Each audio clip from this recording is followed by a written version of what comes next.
I bring you a first on CRIMEBODGE, a police officer who behaves almost impeccably, but given what comes after this visit, I wouldn't be showering them with praise just yet. How are you doing, Sam? You alright? Yeah, I'm fine. I just I don't quite fully understand why you're here. So, would you be able to give me a lowdown as to what you need to discuss? Yeah, of course. Are you happy for me to speak in earshot of other people? Is that, or would you prefer to speak in person? Because I can speak about it, but it's probably easier if I just speak to you in person. It is in person, yes, and I prefer just through the ring. Is that okay? Yeah, no, that's fine. That's fine. So basically, Samuel, there's been an allegation of malicious communication made against you by somebody, and I'm the investigating officer. I'm going to need to interview you about it. So it's going to require you to come into Falmouth Police Station at some point to give your version of events. I know you're just doing your job. I understand, but I would probably be happy if I don't. Unfortunately, Sam, given the fact that we have evidence of this, you'll be required to come for a VA. You are legally required. If you choose not to accept that, then ultimately you would be arrestable, and you'd be coming to the police station through that way. So I can do it by way of being convenient, making it convenient for you, or we can obviously do it through a route which would be less convenient. Obviously, that would probably be probably not your preferred option. So what I'm saying to you is, of course, but when you are prior to the interview, it's your legal right to have legal representation. So I can absolutely arrange for you to have a solicitor present. And also, obviously, if it's appropriate, obviously, then you can also have an appropriate adult present as well, if you so choose. That would be completely up to you. But ultimately, you do need to be interviewed with regards to. Yeah. Okay, but don't think I'm sat here accusing you of anything. I think you're not. I know you're not accusing me of anything. That the decision's still down to me, because what you're saying, an allegation, is really a summary offence. So you wouldn't really have any legality under Section 17 of the PACE Act to form any kind of arrest, if you're well aware. So Samuel, just let me stop you. You can try and hit me with lots of legislation, mate. But the crux of the matter is that you will be required for an interview, and in that interview, that's your opportunity to give your version of your account. That's the point of the interview. Yeah, okay. It's just it has to be a recorded interview. I can't just have an informal chat with you about it. It has to be recorded. So if we go for Saturday the 8th at 10 o'clock. Go ahead. I'll pop a letter through I'll write up a letter. I'll pop it through your letterbox here. Yeah. Okay. Yeah, and I'll arrange a solicitor for you for that. Is that okay? Fair enough. Go ahead, do that. No problem. Would you like an appropriate adult, or are you happy just with legal representation? Tell you what, I'll fix all that stuff up. You just do what you need to do. I'm just doing my job, mate. I've just got you are, and I see you are. I've just got to investigate this. Yeah, you can by all means do so. So just put the appointment for the door, and I'll be fine. Okay, all right. I'll do that. If you can just pop into your calendar Saturday the 8th at 10 now, so that it doesn't come as a surprise and you can plan for it. And I'll see you then. All right. Okay. All right, Sam. Nice one. All right. I look forward to seeing you then. You take care. So nothing to shout about here. This officer is entitled to knock at this man's door. He doesn't misstate his authority, make unlawful threats, or overstay his welcome. Admittedly, he does give an intentionally misleading account of his powers of arrest surrounding refusal to attend a voluntary interview. The officer has no power to force entry for a summary offence, as this man rightly states, and refusing to attend a voluntary interview is not an offence. The clue is in the words voluntary interview. Nor do the police have any additional powers to make an arrest because a person refused to attend one. In any event, the officer seems to take it on the chin and respectfully withdraws, perhaps to reflect upon his duty to uphold the law and remain within its limits during an investigation. not bloody lightly. Once back at the station and away from the prying eye of the ring doorbell, the officer resorts to form. When the interviewee fails to attend the interview he was under no obligation to attend in the first place, the officer loses his shit. He turns up with 3 other officers in tow who stake out the entry door until they get the opportunity to walk in behind some unwitting delivery driver. 2 officers hide behind the door, presumably with the intention of grabbing him as soon as he collects his parcel, while the other 2 wait downstairs and also hide because it's a slow day at the station and they're always willing to assist their colleagues with a misuse of force.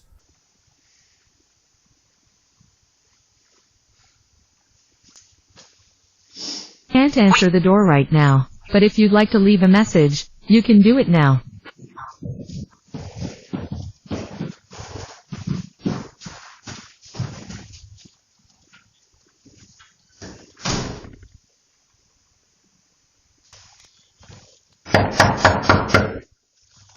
Samuel, it's the police. You've got 2 options, mate. You either open the door to us or it gets put in. So you've got those options, mate.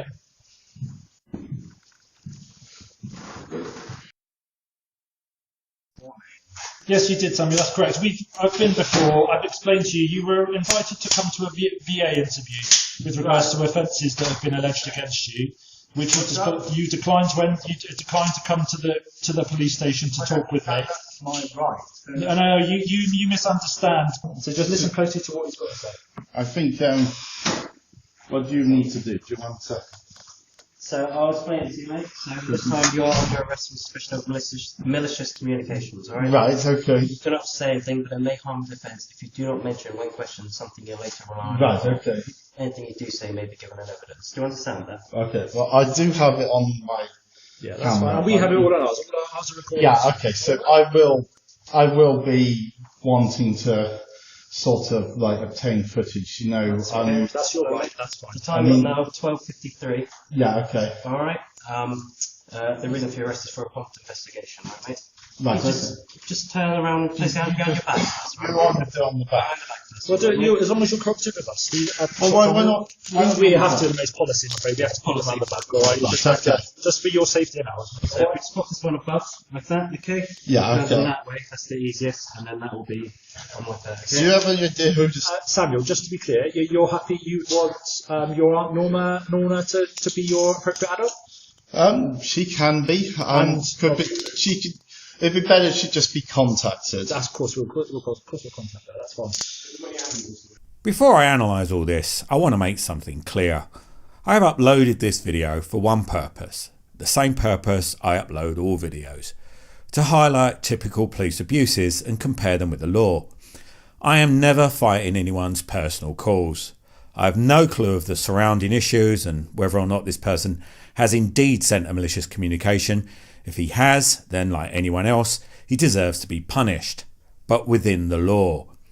My or anyone else's desire to see him face justice does not mean the police should be given carte blanche to suspend his civil rights, ignore due process and openly abuse the law. Because if they do it to him, there could come a day when they do it to you. If not to you, then someone that you care about. Malicious communications under Section 127 of the Communications Act is a summary offence, and it's important to stress that this is the offence the police are investigating here and the one that they ultimately lay charges for.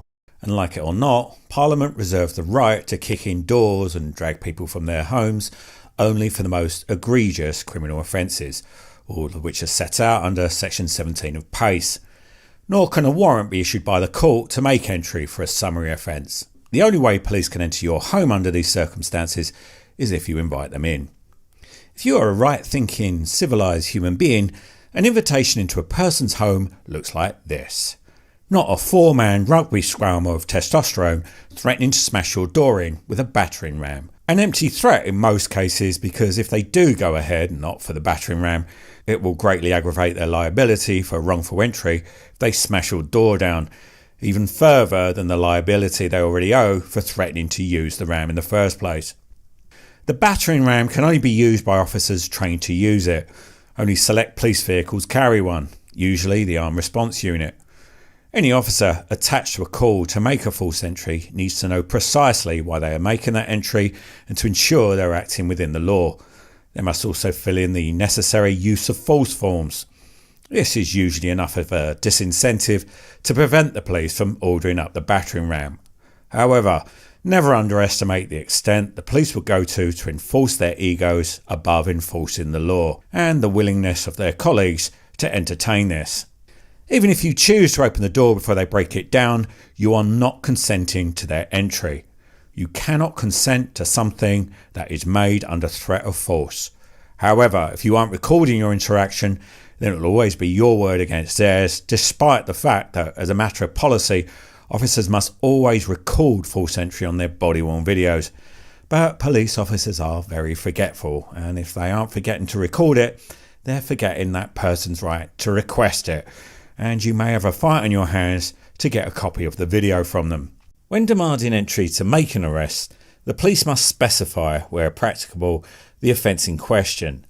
This enables the occupant to determine whether the police are acting upon a lawful power of entry. This is especially important here as there are two potential malicious communications offences. It is the lesser offence they false entry for here, no doubt in the hope the occupant will confuse it for the greater offence. Refusal to properly clarify the offence in question is typical of these types of wrongful entries. In some cases, the police will turn up at a person's home under a false pretense of intending to arrest for an indictable offence. After forcing entry and on return to the station, they will then downgrade it to a summary offence. This is a corrupt and illicit practice that occurs thousands of times across the UK every year. Furthermore, it's also a criminal act. Under Section 6 of the Criminal Law Act 1977, anyone who uses or threatens violence for the purpose of securing entry into any premises for himself or for any other person commits an offence. Arguably, all the officers in this video have committed that offence and could potentially be prosecuted for it. But the courts and the CPS, operating under a discretion they do not possess, have placed officers outside of the law without any constitutional basis for doing so. Simply put, the law does not apply to the police. The second offence these officers commit is common assault under Section 39 of the Criminal Justice Act 1988. The arresting officer handcuffs a compliant suspect without any consideration as to whether that force is necessary. But he isn't compliant because he didn't attend his voluntary interview and didn't open the door, so they have every right to assume him to be a threat through lack of cooperation. No. Nobody is obliged to follow an unlawful demand, and no use of force is permissible under such circumstances. Not that any of that matters, because if the officer does not consider whether or not his use of force is necessary before using it, that use of force automatically becomes unlawful. This officer outwardly admits he hasn't bothered to consider the use of force in the circumstances by admitting he's applying handcuffs due to false policy. Why not? We have to make policy, I'm afraid. We have to put them on the back, all right? Just for your safety and ours. False policy does not trump an individual's right not to be subjected to unreasonable force. What is reasonable must be determined subjectively and objectively on a case-by-case basis, not as a blanket precaution. Health and safety reasons are no defence either. These are grown men in gangs with all the restraints, incapacitants and training they need to lead a compliant suspect all the way to the police car. If they need to manacle every person they arrest for their own peace of mind, irrespective of the humiliation and suffering it causes the detainee, they should not be police officers. They should take a job more conducive to their paranoid nature. So now we have 2 offences racked up against this man's 1. 3, if you count the fact that the officer's corrupt and improper exercise of their police powers is also a criminal offence under Section 26 of the Criminal Justice and Courts Act 2015, which is an indictable offence, I might add, where a police officer really would have grounds to kick a door in and make an arrest. So, there you have it. The police break 3 laws just to bring a person into questioning for 1. Is that right? And if you come to the conclusion it is not, then what exactly are we, all of us, going to do about it?